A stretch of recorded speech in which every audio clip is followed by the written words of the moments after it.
I'm a Tampa boy. I'm a big Bucs fan. I'm a diehard fan. They were at pick number 26, and we had Kool-Aid McKinstry. We had Cooper DeJean on the board, but they went on the safe route, and they went ahead and took center from Duke, Graham Barton.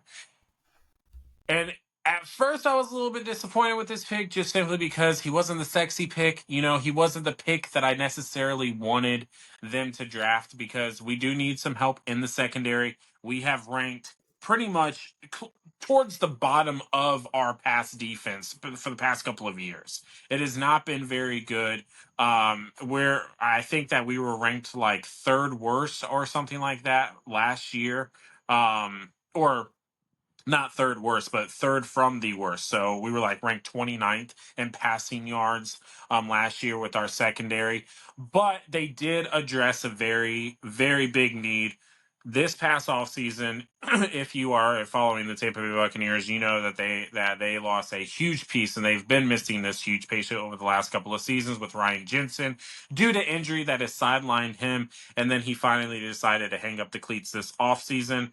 Definitely, pay our respects to him. He was a great center for us for the years that he was here. Definitely helped us, go on that Super Bowl run in 2020. And so it sucked to see him go, but the writing was kind of on the wall. So they went out and they got Graham Barton from the University of Duke. And I got a little bit of stats here. So over the past 3 years, he's had just over 2,100 snaps in college football. And of those 2,100 sacks, he's only allowed 10 sacks, 4 quarterbacks hits, and only about 27 quarterback hurries. The guy knows how to protect the quarterback, which is great, especially in today's NFL. So although it wasn't the sexy pick, I feel like that they did help keep Baker upright, and I think that he's going to be a good addition with Tristan Wirfs. I also feel like it's going to be a big help for them in the run game because the past 2 seasons the Bucs have ranked dead last in running the past 2 seasons with both yards overall and yards per carry. And then they've only found the end zone 13 times over the past 2 seasons on the ground. So definitely needed to plug some big holes there. But they move on to the second round. So again, wasn't the sexy pick, but I like the pick. I think it should help them out in the run game. They go on to the second round with Chris Braswell. This guy, I think the reason why he fell out of the first round is because of his lack of experience. He hasn't had a whole lot of college snaps. I think it was just over 1,200 snaps. But of those 1,200 snaps, this guy has 18 sacks. And of those 18 sacks over the past 3 years, 13 of them came last year. So when he was on the field for the majority of the time there in Alabama, he decided to stick it out. He didn't hit the transfer portal. He stuck it out there. And he was able to really produce there last year for the Crimson Tide. So I think that adds to, more depth and more depth for us there on the defensive line. To to kind of help with the Bucs with getting after the quarterback, because that's such a huge, it's so important now in today's NFL. I mean, if you get after the quarterback, you're going to cause some headache for the opposing team. So kind of wanted to jump off. I want to run down the rest of them. Of those 2 picks, what are your guys' thoughts with that? So every single time the Bucs have succeeded, they've had a stellar defense, and it always started with the front line. Picking up an edge guy from Alabama was a good start, and I think we can probably expand on that depending on how the rest of free agency or injuries work. And they absolutely need some help in the secondary as well. Picking up, you didn't mention him, but Bucky Irving for the backfield, a good flex option as well for the Bucs. Yeah. Yeah, Bucky might be able to break this string of Oregon running backs. That's my only worry with Bucky. He's from Oregon. They've only had one back come out of that school and do anything with Jonathan Stewart. But they've got a long history of talented backs, but NFL production's a little low. So, but he's a good running back. Interesting to see how he complements Rachaad White. Yeah, I think it's going to be a great 1-2 punch back there.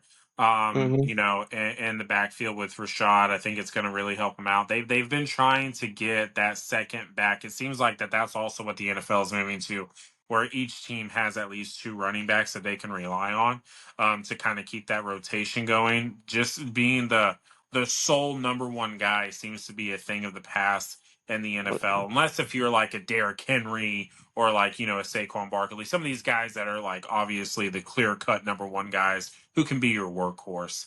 But it seems like that we're going to more of a dual back, and the Bucs, they've tried. You know, they've gotten, you know, they got Vaughn a couple of years ago from Vanderbilt. Then they went ahead and they got Sean Fournette. Tucker out of Clemson, I believe it Oh, was. yeah. Yeah. And you know, I like Sean Tucker in Clemson, and I thought maybe we got we got someone there. Unfortunately, it just hasn't necessarily paid out. I know that we did bring back Chase Edmonds, and when Chase Edmonds was on the field last year, he did do pretty good. He did still show those signs of flashiness, but he's not the compliment back that I think that the Bucs are trying to go with, especially with this new offensive coordinator. You know, so I think that they're going to be a not necessarily a run first team, but they are going to try and get this run game to where it needs to be to kind of help out Baker Mayfield in the passing game.